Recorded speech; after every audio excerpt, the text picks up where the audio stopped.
Naniniwala ka ba sa kasabihan na pagkagat ng dilim, may makikita ka?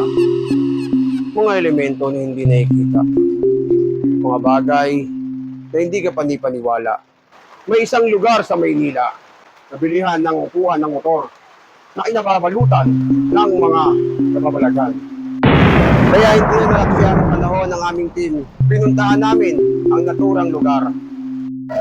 Dito sa Paco, Manila, makikita ang isang tindahan ng upuan ng motor. Sa unang tingin mo pa lang, ay maiinganyo ka talaga at napakaganda ng mga upuan nila. Napakagandang tindahan. Ngunit pag iyong pagpasok, ramdam mo na ang isang kakaiba at kahindik-hindik na pakiramdam.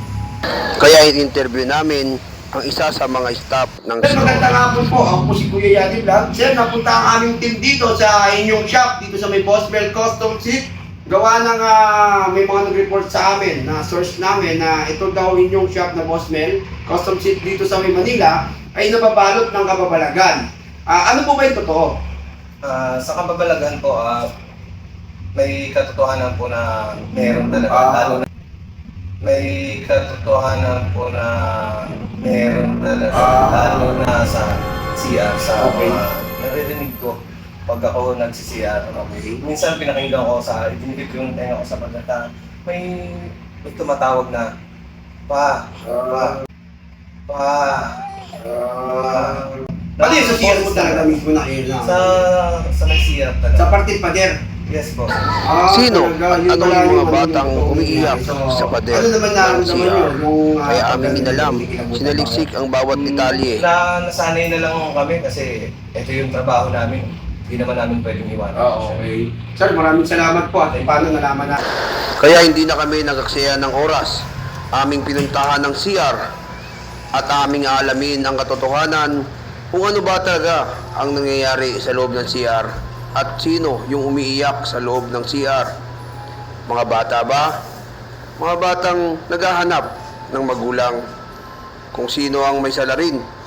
Kaya samahan nyo kami, pakinggan nyo ang tinig na ito.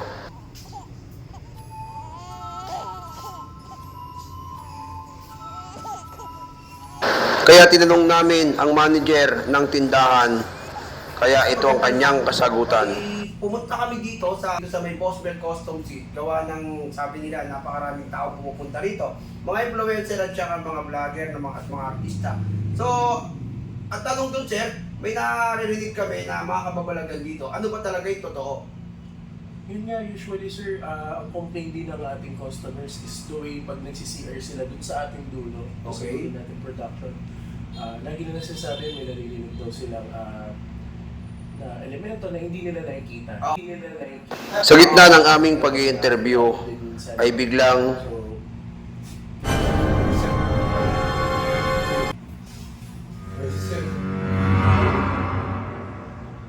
Kayo, gimigay kasi medyo nakaka-istorbo yata tayo. Cut muna natin, tol. Cut muna natin, ha? Cut muna natin.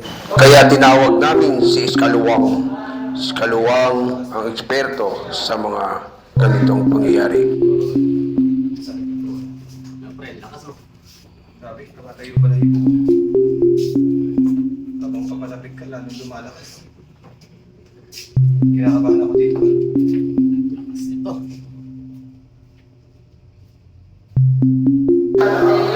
At kanilang inalam ang lahat ng bagay, lahat ng kababalaghan sa lugar na ito.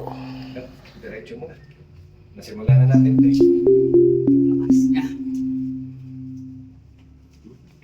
Lumalakas na dito pala sa area na to. Naamoy mo yan? Naamoy mo yan?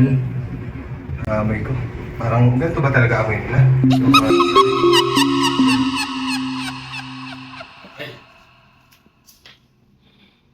Grabe pre talaga pala ang amoy nila. Ang ano dito pre. Dito pre sa pinto. Bubuksan ko pre. Ako na. Sige pre. Grabe ang lakas niya. Grabe. Oh, grabe. Kaya pala ang lakas! Ano ko itong mga to? Hindi yan tao! Papasok-pasok rito! Doon kayo! Baka yung mga ano,